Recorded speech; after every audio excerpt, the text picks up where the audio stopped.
Hello students, मैं हूं CP Saini और आज हम पढ़ने वाले हैं क्लास 12 की poem the seven ages of the man. यह प्रसिद्ध कविता लिखी गई है इंग्लिश के सुप्रसिद्ध कवि विलियम शेक्सपियर के द्वारा, जिनका जन्म हुआ था 1564 में और जिनकी डेथ हो गई थी 1616 में। तो चलिए जानते हैं आज की हमारी poem the seven ages of man के पोइट विलियम शेक्सपियर के बारे में, जिनका जन्म हुआ था 1564 में और जिनकी मृत्यु हो गई थी 1616 में। ये वाज एन इंग्लिश पोइट। ये एक अंग्रेजी कवि थे, प्लेराइट नाट्यकार थे, एक्टर अभिनेता एंड ड्रामेटिस्ट और नाटककार थे। ही इज ऑफन कॉल्ड, उनको अक्सर पुकारा जाता है द बार्ड ऑफ एवन। ये एक इंग्लिश उपाधि है। हिज वर्क्स, उसके कार्यों में इंक्लूड शामिल हैं 38 प्लेज, 38 नाटक, 154 सोनेट्स हैं, सोनेट्स एक 14 लाइन की कविता होती है, एंड 2 लॉन्ग नरेटिव पोइम्स और 2 वर्णनात्मक कविताएं हैं। His plays have been translated, उनके नाटकों को अनुवादित किया गया है इनटू मेजर मॉडर्न लैंग्वेज, आधुनिक प्रमुख भाषाओं में, एंड आर परफॉर्म्ड, उनको स्टेज पर परफॉर्म किया जाता है द वर्ल्ड ओवर, पूरे संसार में।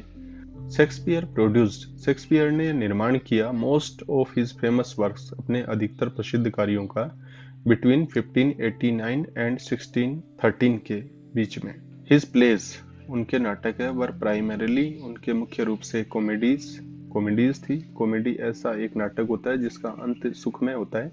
हिस्ट्रीज, ऐतिहासिक नाटक। ट्रेजेडीज, जिनका अंत दुखमय होता है। एंड ट्रेजी कॉमेडीज, इनमें ट्रेजिक भी होता है और कॉमेडी भी होती है। Hamlet, Othello, King Lear, Macbeth, As You Like It and The Merchant of Venice, ये सभी नाटकों के नाम है। आर कंसिडर्ड, वो जाने जाते हैं, to the some of his finest plays, उनके बेहतरीन नाटकों में से जाने जाते हैं। अब जानते हैं आज की हमारी poem the seven ages of man के बारे में। This poem is a monologue, यह पोइम एक मोनोलॉग है। मोनोलॉग होता है एकालाप, अकेला व्यक्ति अपने खुद से ही बात करता है, उसे कहते हैं monologue. Taken from a famous Shakespearean comedy, ये शेक्सपियर की एक प्रसिद्ध कॉमेडी है, एज यू लाइक इट, इससे लिया गया है। इट इज स्पोकन, यह बोली जाती है, बाई मेलंकली जैक्स, एक पात्र है, उदास पात्र है जैक्स, उसके द्वारा बोली जाती है। According to the poet, poet के अनुसार मैंस लाइफ, व्यक्ति का जीवन, कैन बी डिवाइडेड, विभाजित किया जा सकता है, इनटू 7 स्टेजेस, 7 भागों में विभाजित किया जा सकता है। इन्फेंट, शिशु अवस्था। स्कूल बॉय, स्कूली लड़के की अवस्था। लवर, प्रेमी अवस्था। सोल्जर, सैनिक अवस्था। जस्टिस, न्याय। पेंटालोन, एक अवस्था का नाम है। एंड ओल्ड एज, वृद्धावस्था। It is one of Shakespeare's often coated monologue, यह शेक्सपियर के प्रायः उद्धृत किए जाने वाले मोनोलॉग में से एक है। रिटर्न इन आयम्बिक पेंटामीटर, जो आयम्बिक पेंटामीटर स्टाइल में लिखा गया है। मैनी राइटर्स, बहुत सारे लेखक, from Pythagoras to present day, Pythagoras से लेकर वर्तमान समय तक के, हैव कंपेयर्ड, उन्होंने तुलना की है, the world to a stage, दुनिया की तुलना एक स्टेज, एक मंच से की है। तो शुरू करते हैं आज की हमारी poem the seven ages of man. All the world is a stage, and all the men and women merely players. They have their exits and their entrances, and one man in his time plays many parts, his acts being 7 ages. All the world, सारा संसार, is a stage, वो एक stage है, एक रंगमंच है। And all the man, और सारे आदमी, एंड वुमेन, और औरतें, मेयरली, केवल, प्लेयर्स, वो केवल इसके पात्र हैं। दे हैव देयर एग्जिट्स, उनके अपने प्रस्थान होते हैं। एंड देयर इंटेंसेज, और उनके प्रवेश होते हैं। एंड वन मैन, और एक व्यक्ति, इन हिज टाइम, अपने समय में, प्लेज मेनी पार्ट्स, बहुत तरह के पार्ट्स, रोल निभाता है। हिज एक्ट्स, और उनकी ये सभी अवस्थाएं, बीइंग 7 एजेस, ये 7 अवस्थाओं में विभाजित होती हैं। जानते हैं थोड़ा सा इनके बारे में। द 7 एजेस ऑफ मैन में बताया गया है कि सारी दुनिया एक मंच है और इसके अंदर रहने वाले सभी स्त्री पुरुष केवल अभिनेता एवं अभिनेत्रियां हैं। बॉलीवुड की एक बहुत प्रसिद्ध फिल्म रही है आनंद, उसमें अभिनय करने वाले राजेश खन्ना का एक प्रसिद्ध डायलॉग है जो शेक्सपियर की इन्हीं पंक्तियों से प्रभावित है। देखते हैं। खामोश है। जिंदगी और मौत ऊपर वाले के हाथ है जहां पना, उसे ना तो आप बदल सकते हैं ना मैं। हम सब तो रंगमंच की कठपुतलियां हैं जिनकी डोर ऊपर वाले की उंगलियों में बंधी है। कब कौन कैसे उठेगा ये कोई नहीं बता सकता है। हा, हा, हा। इन पंक्तियों में आपने देखा कि सभी स्त्री पुरुषों की तुलना एक कठपुतली से की गई है। शेक्सपियर की पंक्तियों में भी इसी बात को कहा गया है कि इस संसार में आने वाला प्रत्येक व्यक्ति जो यहाँ एंट्रेंस करता है वो एक कठपुतली की तरह अपने रोल निभाता है, और जैसे ही उसका रोल खत्म हो जाता है वो यहाँ से चला जाता है और उसका एग्जिट हो जाता है। तो 7 एजेस ऑफ मैन की इन पंक्तियों में ऑल द वर्ल्ड, सारा संसार, इज ए स्टेज, वो एक स्टेज है, एक रंगमंच है। एंड ऑल द मैन, और सारे मैन आदमी, एंड वुमेन और औरतें, मेयरली प्लेयर्स, केवल पात्र हैं। दे हैव देयर एग्जिट्स, उनके अपने प्रस्थान होते हैं। एंड देयर इंटेंसेस, और उनके इंटेंसेस आगमन होते हैं। एंड वन मैन, और एक आदमी, इन हिज टाइम अपने जीवन काल में प्लेज निभाता है, मैनी पार्ट्स, बहुत सारी भूमिकाएं निभाता है। और हिज एक्ट्स, उसके जो कार्य हैं ये सभी अवस्थाएं बीइंग मानी गई है 7 एजेस, 7 अवस्थाओं में विभाजित मानी गई है। तो चलते हैं इन 7 अवस्थाओं में पहली अवस्था की तरफ। At first the infant mewling and packing in the nurse arms. कठिन शब्दों के बारे में जान लेते हैं। इन्फेंट का अर्थ है शिशु, छोटा बच्चा। म्यूलिंग, रोते हुए, मिमियाते हुए। पकिंग, उल्टियां करते हुए। और नर्स का अर्थ है धाय, पालन पोषण करने वाली। ये आप देखिए, म्यूलिंग एंड पकिंग, छोटा बच्चा जिस तरीके से रोता रहता है, पकिंग उल्टियां करता रहता है, और नर्स आर्म्स, और नर्स की आर्म, गोदी के अंदर आराम से लेटा रहता है। जानते हैं पंक्तियों के बारे में। एट फर्स्ट, सबसे पहली अवस्था, द इन्फेंट, शिशु अवस्था है जिसमें म्यूलिंग, मिमियाते हुए, रोते हुए, एंड पकिंग, और उल्टियां करते हुए रहता है। In the nurse arms, nurse धाई की गोद में रहता है। इस प्रकार से मानव जीवन की पहली अवस्था होती है जिसे हम कहते हैं इन्फेंट अवस्था। दूसरी अवस्था की तरफ चलते हैं। Then the whining school boy with his satchel and shining morning face creeping like snail unwillingly to school. कुछ पिक्चर्स देखते हैं इस सेकंड अवस्था की। इसमें एक बच्चा है जिसका एक छोटा सा थैला रहता है और वो अपनी स्कूल की तरफ जाता रहता है, और स्कूल जाते समय इसकी बिल्कुल भी इच्छा नहीं होती है। पंक्तियों को विस्तार पूर्वक देख लेते हैं। Then the whining school boy, whining का अर्थ होता है बहाने बनाता हुआ school boy. With his satchel, satchel होता है उसका छोटा थैला। एंड शाइनिंग मॉर्निंग, और उसका फेस है वो एकदम शाइनिंग रहता है। क्रीपिंग, धीरे धीरे चलता है। लाइक स्नेल, घोंगे की तरह, जैसे नीचे एक घोंगा चल रहा है। अनविलिंगली, बिना इच्छा से जाता है, अनिच्छा से जाता है। टू स्कूल, स्कूल जाने में उसकी बिल्कुल भी इच्छा नहीं रहती है, और उसकी चाल एकदम धीरे धीरे रहती है, घोंगे की तरह। जैसे घोंगा एकदम धीरे धीरे जाता है वैसे ही वह बच्चा भी धीरे धीरे स्कूल की तरफ जाता है। उसका फेस, उसका चेहरा शाइनिंग मॉर्निंग, एकदम चमचमाता रहता है, पर उस बच्चे की बिल्कुल भी स्कूल जाने की इच्छा नहीं होती है। तो दूसरी अवस्था होती है विनिंग स्कूल बॉय की, बहाने बनाता हुआ स्कूल बॉय। चलते हैं तीसरी स्टेज की तरफ, जहां देखते हैं तीसरी अवस्था क्या है। एंड देन द लवर, तीसरी अवस्था आती है लवर की। Sighing like furnace with a woeful ballad made to his mistress eyebrow. कुछ पिक्चर्स देखते हैं इस तीसरी अवस्था से संबंधित। तीसरी अवस्था प्रेमी अवस्था होती है जिसके अंदर आदमी प्रेम में रहता है और भट्टी की तरह जलता रहता है। सामने आपको एक भट्टी दिखाई दे रही है, इस भट्टी में जैसे आग जलती रहती है वह प्रेम में जलता रहता है, और अपनी प्रेमिका की जो भौहें होती है उनके ऊपर भी वह एक दुखमय गीत लिखने के लिए तैयार रहता है। तो तीसरी अवस्था की पंक्तियों के बारे में एक बार विस्तार से जान लेते हैं। एंड देन द लवर, और तीसरी अवस्था में द लवर प्रेमी अवस्था होती है। साइंग आहें भरता रहता है, लाइक फर्नेस, फर्नेस यानी पट्टी की तरह, विद ए वो फुल बैलेड, और वो फुल होता है दर्द भरा, बैलेड होता है गीत, और वो दर्द भरा एक गीत लिख देता है, मैड जो बनाया गया है, लिखा गया है, टू हिज मिस्टेस आईब्रो, जो उसकी प्रेमिका की आईब्रो, जो भौहें हैं आंखों के ऊपर के जो हल्के बाल होते हैं, उनकी प्रशंसा के अंदर भी वो एक दर्द भरा गीत लिखता है। इस प्रकार से तीसरी अवस्था होती है जिसके अंदर प्रेमी है वो भट्टी की तरह जलता रहता है, अर्थात आहें भरता रहता है, और अपनी प्रेमिका की भौहों के ऊपर भी वो एक दुख भरा गीत लिखने के लिए तैयार रहता है। चलते हैं अगली स्टेज की तरफ। देन ए सोल्जर, चौथी अवस्था है सोल्जर की, full of strange oaths and bearded like the part, jealous in honor, sudden and quick in quarrel, seeking the bubble reputation even in the cannon's mouth। Soldier की अवस्था से संबंधित कुछ pictures हम देखते हैं। सोल्जर आपको सामने दिख रहा है, एक सैनिक की अवस्था होती है। Bearded like the part, bearded दाढ़ी होती है उसकी, लाइक द पार्ट तेंदुए जैसी दाढ़ी होती है, और कैनन एक सामने आपको तोप दिखाई दे रही है।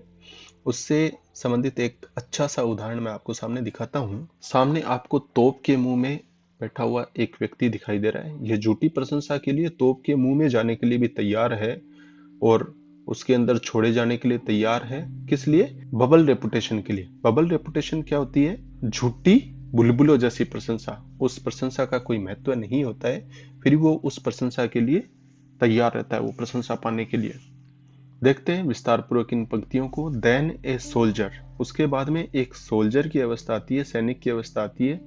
Full of strange oaths, full एकदम भरी भी रहती है, स्ट्रेंज अजीब तरह की, ओथ्स से कसमें, अजीब तरह की कसमों वाली, अजीब तरह के वादों वाली एक ऐसी अवस्था आती है सोल्जर अवस्था।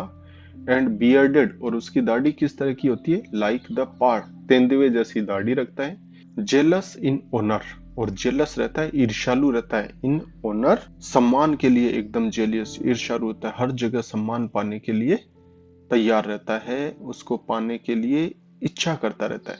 Sudden and quick, sudden and quick का अर्थ है हमेशा तैयार रहता है। इन क्वेरल, लड़ाई के लिए तो वो हमेशा तैयार ही रहता है। सीकिंग, और उसकी इच्छा रहती है, बिल्कुल प्राप्त करने के लिए तैयार रहता है। The bubble reputation, bubble reputation होती है बुलबुले के समान एकदम छोटी अवस्था वाली रेपुटेशन, ऐसी प्रशंसा पाने के लिए वो एकदम तैयार रहता है। किस प्रकार से ऐसी रेपुटेशन, प्रतिष्ठा मिले, और वो प्रतिष्ठा पाने के लिए even in the cannon's mouth, cannon तोप के माउथ, मुंह में बैठने के लिए भी तैयार रहता है। कैनन के माउथ में बैठ जाता है, किस लिए?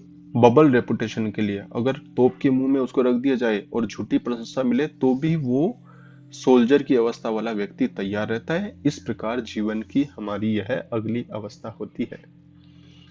उसके बाद चलते हैं अगली अवस्था की तरफ। एंड देन द जस्टिस, और अगली अवस्था आती है जस्टिस, जीवन की पांचवी अवस्था। In fair round belly with good capon lined, with eyes severe and beard of formal cut, full of wise saws and modern instance, and so he plays his part। अगली अवस्था देखते हैं, हमारी जस्टिस अवस्था है। इसके अंदर कैपन, कैपन आपको दिखाई दे रहा है, नर चूजा, जो मुर्गा होता है उसका छोटा बच्चा होता है नर, उसे कहते हैं कैपन। बियर्ड ऑफ फॉर्मल कट, इस अवस्था में दाढ़ी, आपने देखा पिछले वाले में दाढ़ी कैसी थी? पार्ड, तेंदुए जैसी, और इसके अंदर क्या होगी? फॉर्मल कट जैसी दाढ़ी होगी। फॉर्मल कट औपचारिक तरीके से कट डिजाइन की गई दाढ़ी होती है, और आंखें होती है वो सीवियर, एकदम तीखी नजरों वाली आंखें होती है, और फेयर राउंड बेली, और पेट कैसा रहेगा? एकदम राउंड बेली, एकदम गोल मटोल पेट रहेगा। अब देखते हैं इन लाइनों को विस्तार से। एंड देन, और उसके बाद में द जस्टिस, जस्टिस होता है न्यायाधीश की भूमिका। इस अवस्था में आदमी न्यायाधीश के रूप में रहता है। इन फेयर राउंड बेली, फेयर राउंड बेली क्या है? गोल मटोल बेली पेट रहता है। विद गुड केपन लाइंड, गुड अच्छे केपंड नर चूजों से लाइंड मानी भरा हुआ। यहाँ अर्थ क्या है? पुराने समय में क्या होता था, जो न्यायाधीश होते थे वो जब रिश्वत लेते थे तो उस समय पैसे और अन्य चीजों का इतना प्रचलन नहीं था, तो किसी व्यक्ति के पक्ष में निर्णय देने के लिए वो क्या करते थे? मुर्गों का प्रचलन था। मुर्गे लिया करते थे, नर चूजे लिया करते थे रिश्वत के रूप में, और ऐसे नर चूजे खा खा के उनका पेट एकदम गोल आकृति ले लेता था। इसलिए यहाँ पर एक सटायर, एक व्यंग्य किया गया है न्यायाधीशों के ऊपर। फेयर राउंड बेली, एकदम गोल मटोल बेली पेट उनका रहता है। विद आइज सिवियर, और उनकी आंखें कैसी होती है? सिवियर, कठोर और तीक्ष्ण। एंड बियर्ड, और उनकी दाढ़ी होती है और फॉर्मल कट, औपचारिक डिजाइन की होती है। ऐसे व्यक्ति क्या करते हैं? Full of wise shows, full एकदम भरे हुए रहते हैं, वाइज मानी बुद्धिमत्तापूर्ण, सोज कहावतों से। एंड मॉडर्न, और आधुनिक तरीके के इंस्टेंस और उदाहरण आपके सामने देते रहेंगे, नए नए उदाहरण आपके सामने प्रस्तुत करते रहेंगे। इस प्रकार की अवस्था होती है जस्टिस की अवस्था। एंड सो, और इस प्रकार ही प्लेज हिज पार्ट, और इस प्रकार वह अपना जस्टिस का पार्ट निभाता है। छठी एज की तरफ चलते हैं। The sixth age shifts into the lean and slippered pantaloon with spectacles on nose and pouch on side. His youthful hose well saved, a word too wide for his shrunk shank, and his big manly voice turning again toward childish treble pipes and whistles in his sound. देखते हैं इस छठी अवस्था से संबंधित कुछ चीजें। Spectacle on knows, आंखों के ऊपर चश्मा लगा हुआ रहता है। यूथफुल होस, पैरों तक के जुराब। Pouch on side, pouch on side के यहाँ दो अर्थ हैं। एक तो आप देखेंगे कि जैसे सामने एक वृद्ध व्यक्ति दिखाई दे रहा है, उसके साइड में एक बड़ी सी जेब लगी हुई है, इसे पाउच ऑन साइड भी कह सकते हैं। इसके अलावा आंखों के ऊपर जैसे त्वचा लटक जाती है बूढ़ी अवस्था होने पर, उन्हें भी हम पाउच कह सकते हैं। और विसल, सिटी आप सभी जानते ही हैं। अब इन सभी चीजों को हम इन पंक्तियों के रूप में देखते हैं। द सिक्स्थ एज, जो छठी अवस्था है, वो शिफ्ट्स, ले जाती है, ट्रांसफर कर देती है उस व्यक्ति को इनटू द लीन। लीन होता है एकदम दुबला पतला आदमी। एंड स्लीपर्ड, और स्लीपर्ड क्या है? स्लीपर, चप्पलें पहने हुए। पेंटालून, पेंटालून एक अजीब सा बूढ़ा व्यक्ति होता है, एक अवस्था का नाम है pantaloon. With spectacles on nose, और स्पेक्टेकल्स चश्मा, ऑन नोज उसकी नोज नाक के ऊपर रहता है। एंड पाउच ऑन साइड, और उसकी जो ड्रेस होती है उसके साइड में पाउच होती है, जेबें होती हैं बड़ी बड़ी। साथ में हम ये भी कह सकते हैं जैसे बूढ़ी अवस्था आ जाती है तो उसकी आंखों के नीचे की त्वचा लटक जाती है, उसे भी पाउच कहते हैं। यहाँ दो अर्थों के अंदर है। हिज यूथफुल होज, उसके जवानी के दिनों में पहने हुई जो जुराबें हैं, जो घुटने तक की जुराबें हैं। वेल सेव्ड, जिसे बहुत अच्छे तरीके से बचाई गई थी, वो सोचता था इसे मैं आगे कभी जीवन में पहनूंगा। ए वर्ड टू वाइड, अब एक संसार बन गया है टू वाइड, बहुत अधिक विस्तृत। फॉर हिज श्रंक, श्रंक यहाँ पर है सिकुड़ी हुई, और शंक मानी टांगे।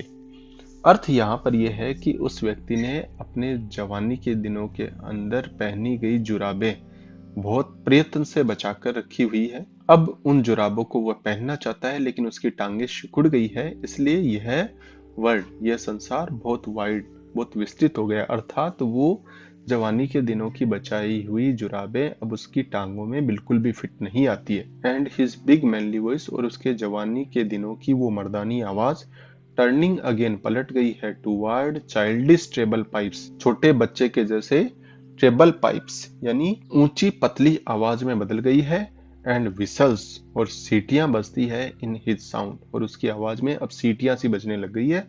अर्थात उसकी आवाज जैसे ही निकलती है ऐसे लगता है जैसे सीटियां सी बज रही है। इस प्रकार ये छठी अवस्था है। अब चलते हैं सातवीं अवस्था की तरफ। Last scene of all that ends this strange eventful history is second childishness and mere oblivion, sense teeth, sense eyes, sense taste, sense everything। इससे संबंधित कुछ फोटोज आप देखिए। ये सातवीं अवस्था है। लास्ट सीन ऑफ ऑल, और लास्ट सीन सबसे लास्ट का सीन है, ऑफ ऑल इन सभी में सातवां सीन है। दैट एंड्स, जो एंड्स अंत कर देता है, दिस इस स्टेंज अजीब प्रकार की, इवेंटफुल घटना प्रधान हिस्ट्री इतिहास को, अर्थात इस पूरी घटनाओं से भरे हुए जीवन को अंत कर देता है। वो इज है, क्या है? सेकंड, दूसरा, चाइल्डिशनेस, दूसरा बचपन है। एंड मेयर, और केवल, ओब्लिवियन, विस्मृति की अवस्था है। सेंस, सेंस होता है बिना, टीथ बिना दांतों के, सेंस बिना आइज बिना आंखों के, सेंस बिना टेस्ट बिना किसी स्वाद के, सेंस एवरीथिंग, सेंस बिना एवरीथिंग, प्रत्येक चीज के, बिना किसी चीज के। इस प्रकार हम सातवीं अवस्था को ये कह सकते हैं कि उसके अंदर ना तो दांत होते हैं, न आंखें होती है, न किसी प्रकार का स्वाद होता है, और हर प्रकार से प्रत्येक प्राणी को हर तरह की चीजों से वंचित कर देती है। इस प्रकार की यह सातवीं अवस्था होती है। तो हम देखते हैं शेक्सपियर ने 7 प्रकार की अवस्थाएं बताई है। पहली अवस्था है इन्फेंट, दूसरी विनिंग स्कूल बॉय, तीसरी लवर, चौथी सोल्जर, पांचवी अवस्था है जस्टिस, उसके बाद में पेंटालून, और लास्ट अवस्था है ओल्ड एज। तो आज हमने शेक्सपियर की यह एक पोइम पढ़ी जिसमें जीवन को 7 प्रकार की अवस्थाओं में विभाजित किया गया है। तो इन सभी 7 अवस्थाओं को हमें अच्छे तरीके से याद करना है, और जल्द ही हम मिलेंगे अगली कविता के साथ।